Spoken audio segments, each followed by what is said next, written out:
এই যে কোরআন, হ্যাঁ? এটা এখানে লেখা ছিল মানে বলা হয় আরকি। ইসলাম ধর্মটা প্রচার করতে হবে। মানুষের কাছে পৌঁছাতে হবে। যে ১৬০ কোটি থেকে ৫০০ কোটি বা ৭০০ কোটি মানুষের কাছে এই মেসেজটা যেতে হবে যে কোরআন নামে একটা গ্রন্থ আছে যেটাতে শান্তির বাণী আছে। যেটা বলা হয়। মহানবী নামে একজন ব্যক্তি আছে যিনি শান্তির বাণী নিয়ে আসলো পৃথিবীতে। ভাই উনার এগুলা মনে হয় আপনি না জেনে বলতেছেন। আপনি বোধহয় মনে হয় না কোনদিন কোরআন ভালোভাবে পড়ছেন বা কোরআন হাদিস, তাফসির, সিরাত এগুলো ভালোভাবে পড়ছেন। কোরআন হাদিসে এগুলা বলা নাই। কোরআন হাদিসে বলা আছে পৃথিবীতে একটা অমুসলিম বেঁচে থাকা পর্যন্ত তাদের বিরুদ্ধে জিহাদ করতে হবে, তাদেরকে কতল করতে হবে। এই কথাগুলো বলা আছে। একটা লজিক দেখান তো আপনি আমাকে এই কথাটার। লজিক না, আমি আপনাকে সব পুরা মানে রেফারেন্স এর গাঁঠি বস্তা জমা করে রাখছি ভাই। রেফারেন্স এর দেখান তো গাঁঠি আমাকে। বস্তা জমা করে রাখছি। ঠিক আছে, আমরা ১ম এ তাহলে কোরআন থেকে শুরু করব না হাদিস থেকে শুরু করব বলেন? কোরআন থেকে শুরু করেন। আচ্ছা, যে আপনার যেখানে বাসায় কোরআন জিহাদ থাকলে করা একটু হয়েছে। আপনার আশেপাশে কোরআনটা থাকলে একটু নিয়ে এসে সূরা তওবাটা বের করেন। আপনি দেন, আমি নোট করতেছি। দেন। আ আপনি বের করলে আমরা মানে আপনার আশেপাশে থাকলে একটু নিয়ে আসেন না ভাই। তাইলে আপনিও পরে আমাদেরকে শুনাইলেন। আপনার আপনার বইতে নাহলে আমি যদি দেখাই, আপনি হয়তো বলতে পারেন যে আমি মিথ্যা কথা বলছি বা এখানে ভুল-ভাল দেখাচ্ছি, ভুল ব্যাখ্যা করছি ইত্যাদি, ইত্যাদি আপনি বলতে আমি পারেন। বই আছে বাট আমি অনেক দূরে। বই আমার থেকে অনেক দূরে তাই, সে কারণে। নাহলে আমি নিতে আচ্ছা, পারতাম ঠিক এই আছে। মুহূর্তে। ঠিক আছে, তাহলে আমি আপনাকে বের করে দেখাচ্ছি। স্ক্রিনে বের করে দেখাচ্ছি। ১ম এ আমরা আ সূরা তওবাটা একটু পড়ি। ৯ নম্বর সূরা। আ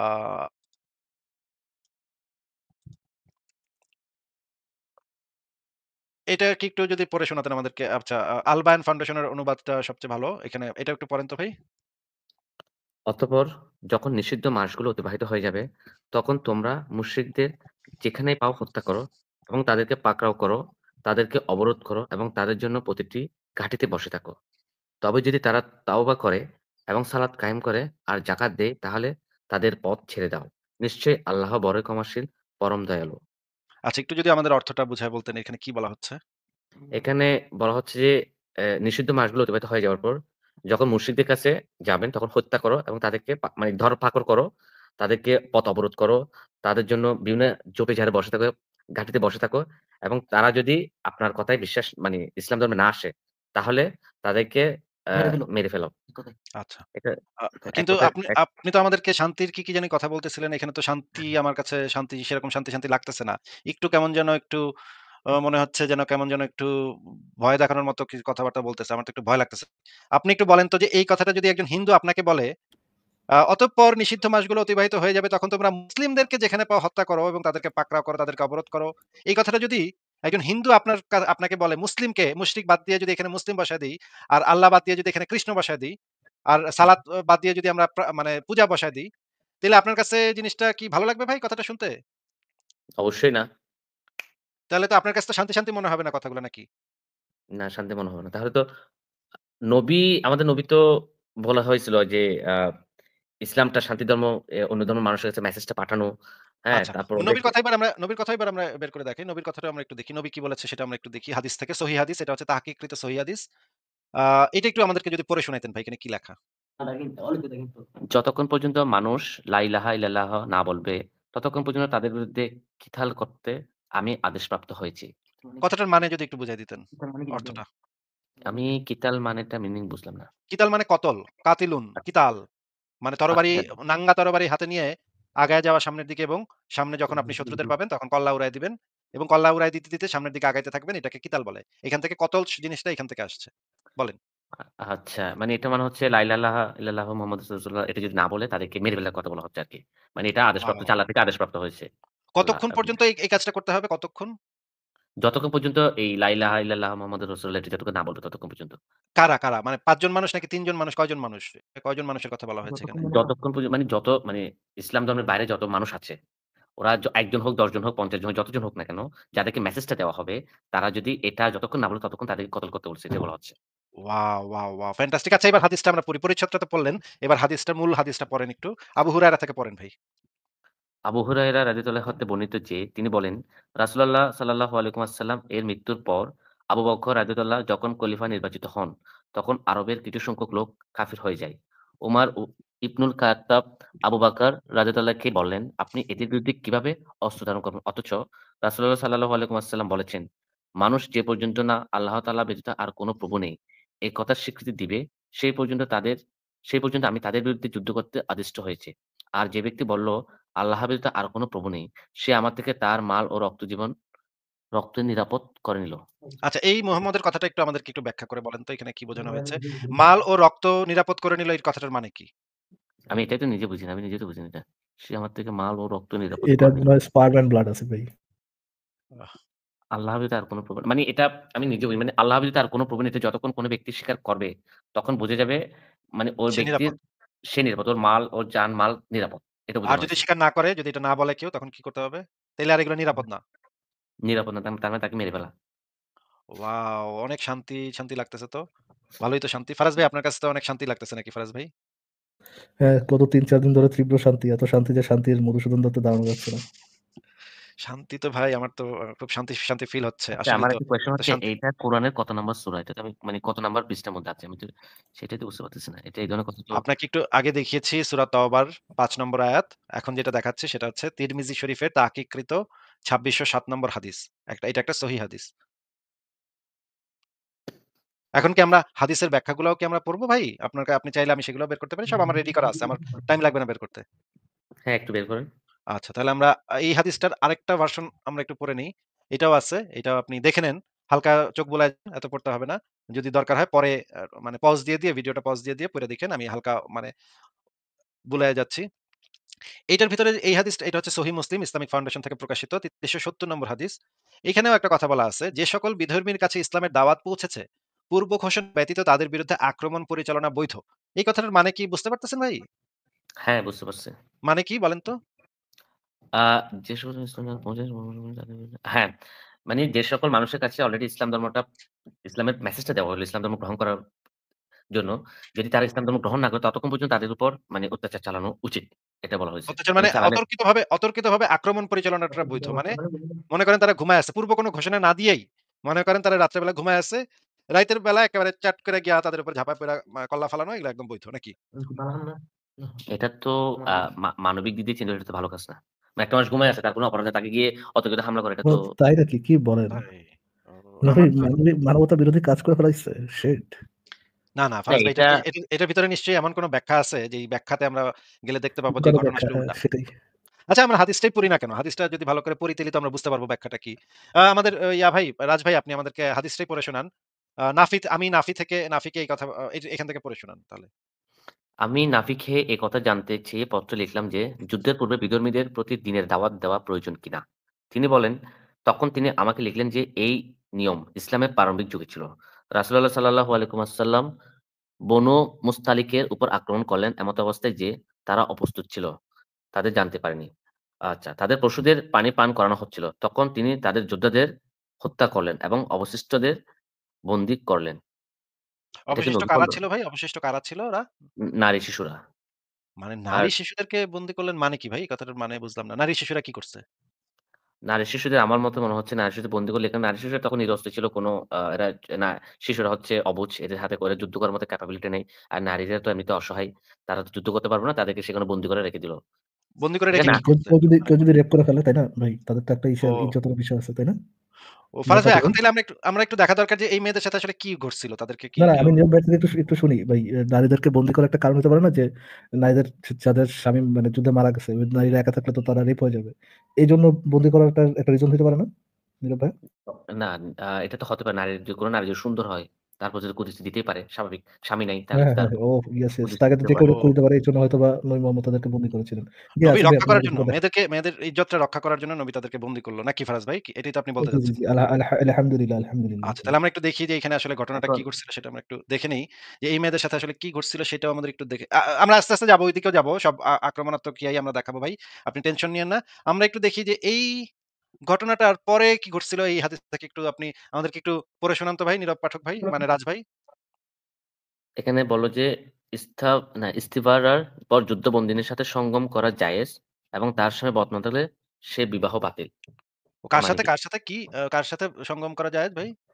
মানে যে নারীগুলোকে বন্দী করা হলো তাদের সাথে সঙ্গম করা জায়েজ এবং তাদের স্বামী যদি বেঁচেও থাকে সেক্ষেত্রে বিবাহ করা মানে যে স্বামীর সাথে বিবাহ করা সেটা বাতিল হয়ে যাবে। এটা মানে কি ও বুঝলাম না। ইস্তিবরা এখানে মানে হচ্ছে সঙ্গম সঙ্গম বলতে তো মনে হয় হচ্ছে হাই ফাইভ করা বোঝাচ্ছে যে দেখা করা, হাই ফাইভ দেওয়া এটা জায়েজ নাকি? এখানে সঙ্গম বলতে তো বোঝায় মানে সহবাসের কথাটা বোঝাচ্ছে। মানে একটা মেয়ে ও অসহায় তার উপর সহবাস। হতেও ওকে। পারে অস্বাভাবিক কিছু না। মানে বুঝলাম না। আমি বুঝলাম না। একটু আমাকে বুঝায় বলেন তো যে একটু আগে মানে মুহাম্মদের সৈন্যরা একটা গোত্রকে আক্রমণ করছে। কারণ তারা তাদের কাছে ইসলামের দাওয়াত পৌঁছাইছে কিন্তু তারা ইসলামটা কবুল করে নাই। এই আ কারণে মুহাম্মদের সৈন্যবাহিনী গিয়ে তাদেরকে আক্রমণ করলো এবং মেয়েদেরকে বন্দী করল। মেয়েদের মেয়েদের স্বামীদেরকে তো মেরে ফেলছে নাকি? রাজ ভাই? Ich denke, diese Frau fliegt. আপনি কি জার্মানিতে থাকেন নাকি বাপরে? Ja. আচ্ছা রাজ ভাই আপনাকে আমি যেটা জিজ্ঞেস করছি, আপনি কি ফ্রি আছেন? হ্যাঁ, আমি ফ্রি আছি। আপনাকে যেটা আমি কথাটা শুনে অবাক হয়ে যাচ্ছি। এই কথাটা এভাবে বলল মানে জার্মান না মানে আমাদের কোরআন এভাবে আছে। আমরা আস্তে, আস্তে যাবো অসুবিধা নাই। আমরা ভিডিও দেখব। কিন্তু আলেমদের নবী বলল যে কোরআন থেকে নবীকে বাঁচানোর জন্য ইয়ে করছে। না নবী এই ধরনের কথা নীরব ভাই আসলে ১ সেকেন্ড। রাজ ভাই আমি ঘটনাটা একটু বুঝানি। আপনি আমাদের বুঝায় দিয়েন। যে ১ম এ কি ঘটলো? বলল যে ইসলামের দাওয়াত পৌঁছানোর পরে কোন পূর্ব ঘোষণা না দিয়ে আক্রমণ পরিচালনা করা বৈধ। তখন বলল যে তারা ওই একটা গোত্র নাকি পশুদের পানি পান করাচ্ছে ওরা জানতে পারেনি। তারপর হঠাৎ করে গিয়ে মুহাম্মদের সৈন্যরা গিয়ে আক্রমণ করল। আক্রমণ করে পুরুষ যোদ্ধাদেরকে মাইরা ফেলল। আর মেয়ে শিশুদেরকে বন্দী করে আনলো। হু, এরপরে হু। কইতাছে যে সেই বন্দী মেয়েদের সাথে নাকি আচ্ছা ওই বন্দী মেয়েদের তো বাপকে, ভাইকে, স্বামীকে একটু আগেই হত্যা করছে, তাই না? হ্যাঁ, করতে পারে। করছে। তো তারপরে ওই মেয়েদেরকে বন্দী করছে। বন্দী করার পরে এখানে কইতাছে যে তাদের সাথে নাকি সঙ্গম করা নাকি জায়েজ। এবং তাদের স্বামী বর্তমান থাকলে সেই বিবাহ নাকি বাতিল। আচ্ছা এই হাদিসটার ভিতরে কি আছে আমরা একটু দেখি। যে রাসূলুল্লাহ হুনায়নের যুদ্ধের সময় আওতাসের দিকে একটি বাহিনী পাঠান। তারা শত্রু দলের মুখোমুখি হয়, তাদের যুদ্ধে জয়লাভ করে এবং অনেক কয়েদি হস্তগত হয়। এদের মধ্যে থেকে দাসীদের সাথে সহবাস করে রাসূলুল্লাহ সাল্লাল্লাহু আলাইহি ওয়াসাল্লামের কয়েকজন সাহাবী যেন নাজায়েজ মনে করলেন তাদের মুশরিক স্বামী বর্তমান থাকার কারণে। আল্লাহ তাআলা এই আয়াত অবতীর্ণ করেন। সূরা নিসার ২৪ নম্বর আয়াত এবং নারীদের মধ্যে তোমাদের অধিকারভুক্ত দাসী ব্যতীত সকল সধবা তোমাদের জন্য নিষিদ্ধ। অর্থাৎ তোমাদের জন্য হালাল যখন তারা তাদের ইদ্দত পূর্ণ করে নিবে। ইদ্দত পূর্ণ করে ফেললে তখন তারা তোমাদের জন্য হালাল। মানে তোমরা ওই মেয়েদের সাথে সঙ্গমটা করতে পারো। ভাই আপনি আমাদেরকে একটু বলেন তো যে ওই মেয়েদের যাদেরকে বন্দী করে আনছে, সেই বন্দী মেয়েদের তো ভাই, বাপ, স্বামী একটু আগে মরছে। তারা তো হুম, নিশ্চয়ই স্বেচ্ছায় গিয়া নাচতে, নাচতে মুহাম্মদের সাহাবীদের সাথে সেক্স করে নাই, তাই না? এক্সাক্টলি। না, তাদেরকে তো বন্দী করা হইছে, তাই না? অবশ্যই। এখানে তো বন্দি আল্লাহ করতে কইতাছে, আল্লাহ তো কইয়া দিল যে ওই মেয়েদের সাথে সঙ্গম করা হালাল। এটা কেমন কথা? এটা তো আল্লাহই তো বলেন, এটা তো নবীর কথা আমরা বোঝাচ্ছি এক্ষেত্রে। নবী না, তো না এখানে তো আল্লাহ পাক তখন এই আয়াতটি অবতীর্ণ করেন। এই যে লেখা দেখেন, আল্লাহ তাআলা এই আয়াত অবতীর্ণ করে এই জিনিসটাকে বৈধতা দেন যে তোমরা মেয়েদেরকে করতে পারো। অসুবিধা নাই। আল্লাহ উপর থেকে কয়ে দিছে, অর্ডার দিছে। তাহলে কি এক্ষেত্রে বুঝি যে এটা কি এই অপরাধটা কি আল্লাহই ওদেরকে অপরাধটা করার জন্য বৈধতা দিয়ে দিল? এটাই তো বোঝাচ্ছে তাহলে। মানে মানে আল্লাহর কাছে তো এটা কোনো অপরাধ না। আল্লাহর কাছে তো এটা আল্লাহ এবং নবীর কাছে তো এটা অপরাধ বলে নিশ্চয়ই বিবেচিত হয় নাই। তারা এটাকে খুব ভালো কাজ মনে করছে। মেয়ে পাইছে এখন করবি না কেন? কর, যা কইরা ফেলা। কিন্তু না এটা এক্ষেত্রে কেমন কথা? এক্ষেত্রে এটা জায়েজ এই কারণে হচ্ছে আ মানে একটা মেয়ে যখন স্বামী যুদ্ধক্ষেত্রে মারা গেল বা ভাই মারা গেল, তখন মেয়েদের আবাসস্থল বা মেয়েদের রক্ষা করার জন্য মানে ওদেরকে প্রোটেকশন করার জন্য হয়তোবা সেক্ষেত্রে মানে যারা থাকবে মানে যারা জয়ী প্রোটেকশন করার আফগান জন্য রেপগুলা প্রোটেকশন করার জন্য করছে নাকি? প্রোটেক্ট করার জন্য রেপ করতেছে নাকি? এই ধরনের তো বোঝাচ্ছে মানে আমার মনে হচ্ছে আরকি ও এই ধরনের মানে আচ্ছা ওদেরকে নিরাপদ আমাদের মুক্তিযুদ্ধের সময় যে ২ লক্ষ নারী যে ধর্ষিত হয়েছিল, সেই ২ লক্ষ নারীকেও তো পাকিস্তানি আর্মিরা প্রোটেকশন দেওয়ার জন্য নিয়ে গিয়ে রেপ করত নাকি? এটা তো নেশা বোঝাচ্ছে। আচ্ছা তো কাদের থেকে প্রোটেকশন দেওয়ার জন্য এই রেপটা করতেছিল? ওই যে মানে ওই যে যে কাফের যে স্বামীদেরকে মেরে ফেলাইছিল, যেই ভাইদেরকে মেরে ফেলাইছিল, যেই বাপদেরকে মেরে ফেলাইছিল, ওরা আবার ফেরত এসে যদি মেয়েদের রেপ করে ভূত ফেরত এসে যদি ইয়ে করে দেয় ভাই, ঠিকই তো আছে। ও, ভূত তো আর ফেরত আসবে না ভাই। মানে ও ওই যে মেয়েগুলো তো অসহায় হয়ে যাবে। আ বেসিক্যালি তাদেরকে সেটাই তো আমি বলতেছি যে এই যে মেয়েগুলা যে এখন মানে কোন প্রোটেকশন নাই। ওদের বাপ ভাই যাদেরকে মেরে ফেলাইছিল, ওরা ওদের দলবলরা তো আইসা আবার রেপ করতে পারে। এইজন্য হ্যাঁ, মুহাম্মদের এজন্য যেন সৈন্যরাই রেপ করা শুরু করে। অন্যরা রেপ করতে না পারে এজন্য আমরা তাদেরকে দায়িত্ব নিয়ে নিজেরা রেপ করছি।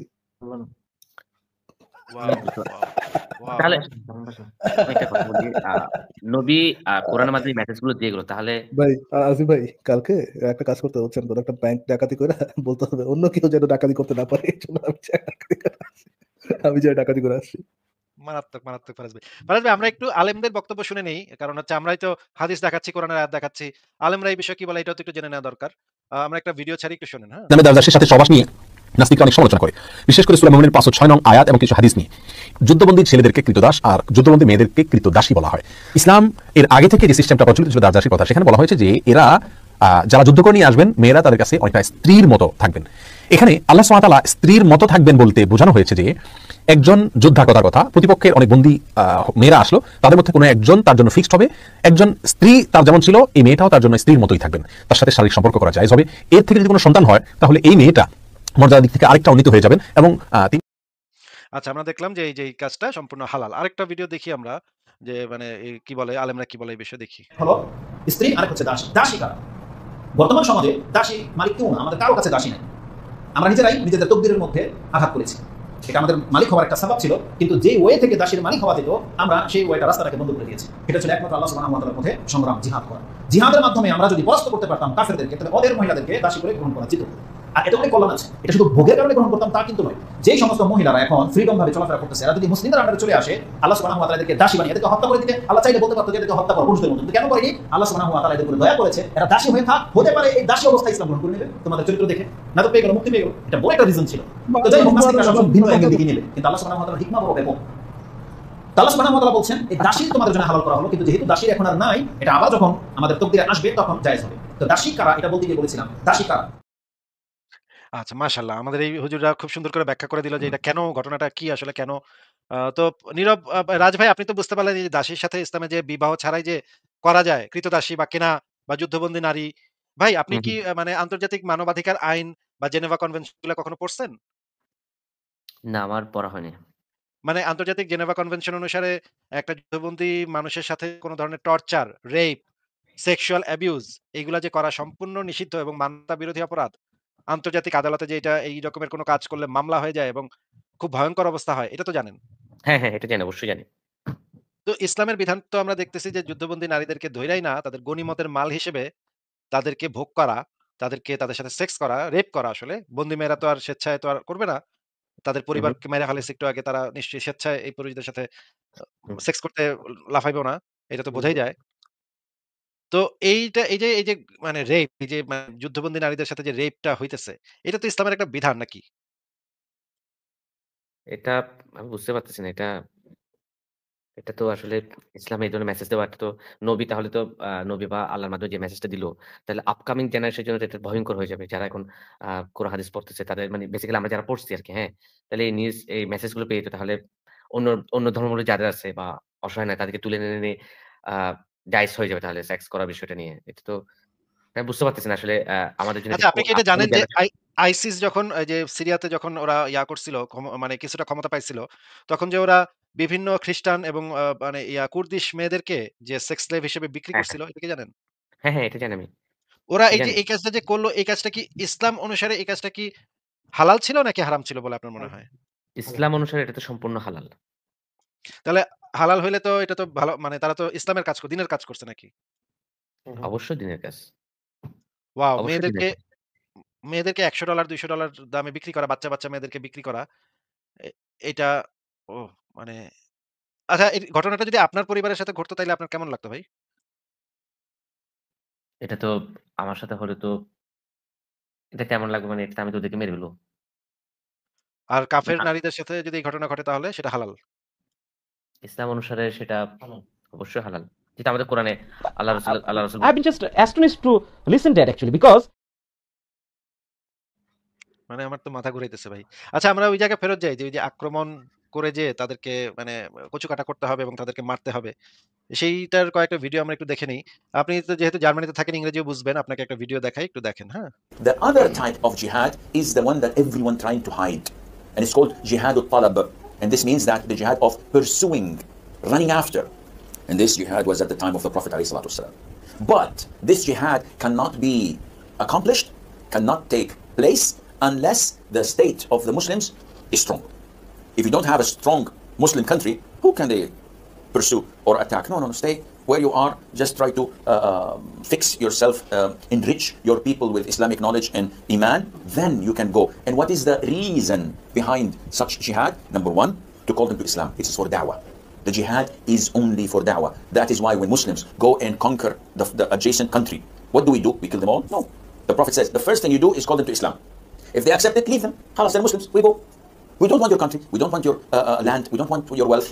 If they refuse, then tell them Allah obliged upon you to pay taxation, jizya. Stay kafir as you wish, no problem. But you have to give us a percentage. And this percentage, by the way, is given once or twice a year, depending on the rules. If they refuse, then we have to fight. If they refuse, then we have to fight. And if we fight you, then we capture you, you become our slaves, and we take your land, and you take where, because you refuse, I give you two good options.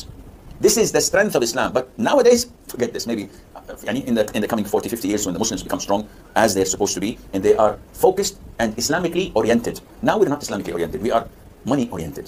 We want to live comfortably, have a good car, have a good house, have a good salary, and let everybody else die. I don't care. আচ্ছা, আপনি কি এই আলেমকে নিশ্চয়ই চেনেন বা এই অবশ্যই আলেমকে চিনি। নিশ্চয়ই দেখেছেন? হ্যাঁ, এটা আন্তর্জাতিকভাবে বিখ্যাত একজন আলেম। উনি আসিফ কি আল বললেন আসিফ। হ্যাঁ, আক্রমণাত্মক জিহাদ সম্পর্কে উনি কি বললেন যে মানে মুসলিমরা যখন শক্তি হবে তখন একটা এক্সাক্টলি। দেশে গিয়ে আক্রমণাত্মক জিহাদ করবে এবং তাদেরকে অপশন দিবে যে তোরা জিজিয়া দে, নাইলে তোদের মাইরা এলামো। মেরে তারপরে ফেলবো। মাইরা ফেলবে। ইসলাম কবুল না করলে মাইরা ফেলবে নাকি? হ্যাঁ, মেসেজটা এটাই দিল যে এখন নট নাও, আপনার ৫০-৬০ বছর পরে তারা এই জিনিসটা করবে। কারণ এটার সংখ্যা এখন কম।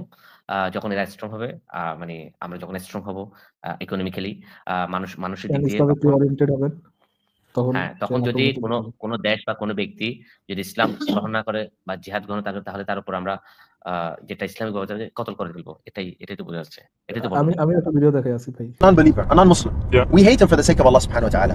The reason being is because he's upon kufr. Quran forbids friendship between Muslims and non-Muslims based on the verse in the Quran that do not take Jews and Christians as awliya. Allah prohibited us from taking the Jews and the Christians as close allies. Do not take the Jews and the Christians as allies. They are in fact allies of one another. And whoever is an ally to them among you, then indeed he is one of them. It is from our religion that we have to hate them for the sake of Allah. Al-adawa, enmity and hatred, meaning we're enemies. Let's not be around the bush. We don't love each other. We're not on the same page. We are not friends. Does that make sense? We are enemies. The kuffar. We hate the kuffar for the sake of Allah. Because why? Because they disbelieve in Allah. Loving the Muslims and hating the non-Muslims. Being loyal to the Muslims and not being loyal to the non-Muslims. To keep fighting the Christians and Jews until they give jizya. So it's compelling them to give jizya. This shows you clearly that it's about forcing people to become Muslim. If you ally with the disbelievers in any wajh min al-awjuh, any way, shape or form, if you ally with the disbelievers, you're a disbeliever. You are a disbeliever because you're allying yourself with a disbelieving nation who believe in kufr and shirk. এরা কিন্তু সবাই লন্ডনে বসে আমেরিকায় বসে এই ধরনের কথা বলতেছে, বুঝছেন? শান্তিতে না বুকটা আমার ভরে যাচ্ছে। কথাগুলো শুনতেছি আর শান্তিতে বুকটা ভরে যাচ্ছে। এত শান্তি। আমার মাথা ঘুরে যাচ্ছে। আমার তো এখনই ইচ্ছা করতেছে এই ইসলামটা কবুল করে ফেলতে ভাই। এখন মানে আমি তো আটকায় রাখতে পারতেছি না নিজেকে একদম আচ্ছা, সামলাতে পারতেছি না ভাই। আমার মাথা একটু ঘুরে যাচ্ছে। আমি একটা প্রশ্ন করি। আসিফ ভাই, are you guys like I've been just astonished to listen to it actually because তো মনে করেন ইমান চলে আসে করতেছে। ইমান একদম কুরকুর করতেছে আমার ভিতরে ইমান, বুঝছেন? ফারাজ ভাই আমরা আটকান ভাই, আটকান। নাহলে কিন্তু আমি এক্ষুনি কিন্তু ইমানের সাথে আপনার সংঘর্ষ হয়ে যাবে নাকি আসিফ ভাই? কিছু একটা হয়ে যেতে পারে। মনে করেন এই মুহূর্তে আমি লা ইলাহা ইল্লাল্লাহ বলে ফেললাম। তাহলে আমাকে একটু বলেন তো, ইসলাম আগামী ৫০-৬০ বছর পরে ইসলামের পজিশনটা কোথায় যাবে? যদি এই ধরনের স্পিচ হয়, এটি যদি কদম সেরে মানে যদি সংখ্যায় গরিষ্ঠ হয়, অর্থনৈতিকভাবে স্বাবলম্বী হয়, কিছু করা লাগবে না। তখন ধরেন ইসলামের ক্রিটিসিজমটা যদি ধরেন এই যে যারা এরকম প্রিচ করতেছে, জিহাদ টিহাদ এরকম প্রিচ করতেছে, জাস্ট এখান থেকে কারো থেকে তো রিয়াকশন আসবেই। এখন আপনি দেখবেন যে এক্স মুসলিমদের সংখ্যা অনেক বাড়তেছে এবং তারা অনেক বেশি ভোকাল হচ্ছে। শুধুমাত্র যখন ইসলামের ক্রিটিসিজমটা একটা মানে অনলাইনে একেবারে মানে ঘন হয়ে যাবে, তখন এই রিলিজিয়ন খুব বেশি আর কি ইয়ে হবে না। ধরেন ওই যে এখন যেভাবে বাড়তেছে ওই জিনিসটা হবে না। ইসলামের সবচেয়ে বড় শত্রু হচ্ছে ইসলামের ক্রিটিসিজম ওপেন করে দেন, ইসলাম থেকে বের হওয়া খুব টাফ কোনো কিছু না। আর আমি যেটা মনে করি যে ইসলামের সবচেয়ে বড় শত্রু হচ্ছে কোরআন হাদিস। মানুষ যখন এই জিনিসগুলাকে বুঝে পড়বে নিজের মাতৃভাষায়, শুধুমাত্র আরবি উচ্চারণ না, কুল হুয়াল্লাহু আহাদ আল্লাহুস সামাদ লাম ইয়ালিদ এগুলা না, যখন তারা এই জিনিসগুলা বুঝে পড়বে, এটাতে আসলে কি বলা আছে এটা জেনে বুঝে পড়বে। যেমন ধরেন আমি নিশ্চিত এই আমাদের এই রাজ ভাই জীবনে বহুবার সূরা নিসার ২৪ নম্বর আয়াতটা নামাজের মাঝখানে মনে করেন পড়ছে, কিন্তু বুঝে নাই আয়াতের ভিতরে কি আছে। কিন্তু এই আয়াতটার ভিতরে যে যুদ্ধবন্দী নারীদের সাথে সেক্স করাটা যে হালাল করলো আল্লাহ, এইটা যে বলা আছে উনি হয়তো এতদিন টেরি পায় নাই, কিন্তু পড়ে গেছে। মানে ওনার বয়স হয়তো ৩০-৪০ হয়ে গেছে, উনি পড়ে গেছে গড়গড় কইরা। কিন্তু আয়াতের ভিতরে যে এটা আছে, এইটা এতদিন পর্যন্ত জানতো না। আজকে জানতে পারলো যে এই আয়াতের ভিতরে যুদ্ধবন্দী নারীদেরকে রেপ করার পারমিশন আল্লাহ পাক একেবারে ৭ আসমান থেকে আরশ থেকে পাঠায় দিছে সাহাবীদের, এবং এটা কিয়ামত পর্যন্ত প্রযোজ্য থাকবে। এইটা এই যে যদি যখন মানুষ এই জিনিসগুলো বুঝে পড়বে, জেনে পড়বে এবং প্রত্যেকটা শব্দ প্রত্যেকটা অক্ষর ধরে পড়বে যে এখানে আসলে কি বলা আছে আমি বুঝে দেখি, তখন আমার মনে হয় খুব বেশি সময় লাগবে না, বেশিরভাগ মানুষ এই ধর্ম ত্যাগ করবে। আচ্ছা, দ্যাটস গুড কোয়েশ্চেন। তাহলে আমাদের নবী মানে বিবাহ ব্যাপারটা নিজে হালাল করে দিল, ৪টা বিবাহ করা যায়। তাহলে এটা করলে তো সেক্সের বিষয়টা যে অন্য বন্দী নারী বা অন্য ধর্মের নারীদেরকে সেক্সের বিষয়টা তাহলে নির্মূল হয়ে যাবে। এটা হালাল করে ৪টা বিবাহ করা যায়। এটা করলে তো সবকিছু না, ঠিক হয়ে ৪টা যাবে। বিবাহ করা হালাল কথাটা ঠিক না। একসাথে ৪ বিবি রাখা হালাল। আপনি ৪ টাকে একসাথে তালাক দিয়ে আরো ৪ টা নতুন আনতে পারেন। ওই ৪ টাকে বাদ আবার তালাক দিয়ে আবার নতুন ৪ টা আনতে পারেন। একত্রে মেক্সিমাম ৪ টা পর্যন্ত রাখতে পারবেন। আর দাসী রাখতে পারবেন। দাসীর কোনো লিমিট নাই। যত টাকা আছে আপনার, আপনি টাকা দিয়ে কিনে নেন অথবা জিহাদ কইরা এখন নেন। তো ভাই ইমান আমার বাড়তেছে আসিফ ভাই। কি কথাটা কই বলবো? এখন আপনার ইমান চেক বেড়ে করার যাচ্ছে। সময় না, আমি এটা রেফারেন্স যে ৪ টা বিবাহ করলে ছোটবেলা থেকে শুনে আসতাম যে বাঁচতে হলে জানতে হবে। ফাক দ্যাট। আমার এখন ফেভারিট কোড হচ্ছে নিতে পারলে দিতে হবে।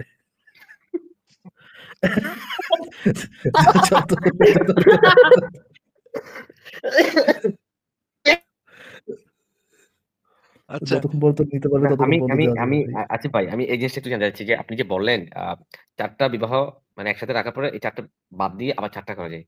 এটা কই রেফারেন্স পাইলেন আপনি? এটা তো এমনিতে ৪ টা বিবাহ জায়েজ। না, বাট না আবার ভাই। ৪ টাকে ছেড়ে দিয়ে আবার ৪ টা নিবেন। একসাথে ৪ টা পর্যন্ত রাখা, লিমিট হচ্ছে ৪ টা। একসাথে ৪ টা রাখা জায়েজ। সেই ৪ টাকে মানে মনে করেন একটা মইরা গেছে। একটা বউ মরছে। তখন আপনি আরেকটা করতে পারবেন। আপনি লিমিট ৪ টা রাখতে হবে। মনে করেন ২ টা মরছে, আপনি আরো ২ টা নতুন করতে পারবেন। আর ৩ টা মরছে, আরো ৩ টা করতে পারবেন। ২ টারে তালাক দিচ্ছেন, আরো ২ টা ২ টা নতুন আইনা ওই গ্যাপটা ফিল আপ করতে পারবেন। ৪ এর গ্যাপটা ফিল আপ করতে পারবেন। এই ৪ হচ্ছে আপনার লিমিট। একসাথে ৪ বিবি রাখতে পারবেন আপনি। দাসীর লিমিট কত? দাসীর কোনো লিমিট নাই।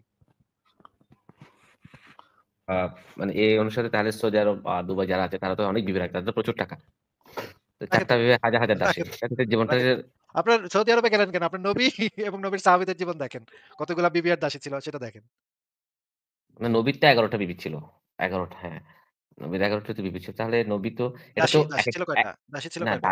দাসীর ব্যাপারটা মানে ফিক্সড করে নাই। কোরআন হাদিসে কোথাও এই ধরনের কথা নাই। বাট নবী মানে বিবাহ যেগুলো হচ্ছে সেগুলো বিভিন্ন কারণে, বিভিন্ন জায়গায়, বিভিন্ন ইস্যুতে কোরআন হাদিসে লেখা আছে না? এটা কি কারণে কি জন্য কি জন্য বিবাহটা করলো? হ্যাঁ, এটা তো একেকটা কারণ আছে। কারণ তো অবশ্যই মানে হয়তো এক লুচ্চার কি কারণ হতে পারে? লুচ্চার ইয়া খারাইছিল এইজন্য করছে। এটা না তো কারণ আপনি যে এটার কারণ আপনি যদি বলেন এই কারণে করছিল, একটা কারণ ছিল ভাই, একটা কারণ আচ্ছা ছিল আপনি যে লুচ্চা। বললেন একটু নবী কথাটা শুনে নেন। সাল্লাল্লাহু একটু কথাটা শুনে নেন। মনে করেন এক লুচ্চা বেটা কারণ দর্শাইতেছে। ভাই আমার ঈমান খারায় গেছিল এজন্য আমি বিয়ে করছি। এন্ড এটা তো হ্যাঁ, কারণ একটা সে কইছে। কিন্তু এই কারণটা তো কোনো ভ্যালিড কারণ না, তাই না? এটা তো এমন না যে তোমার মানে ঈমান খারাইলেই তোমার বিয়ে করণ লাগবে। এটা তো এমন কোনো ভ্যালিড কারণ না। আসিফ ভাই, আমি একটা কারণ দেখাই, আসিফ একটু শুনুন কারণটা। साली चलती फिरती कोकेन है कोकेन। এটা কি একটা কারণ না?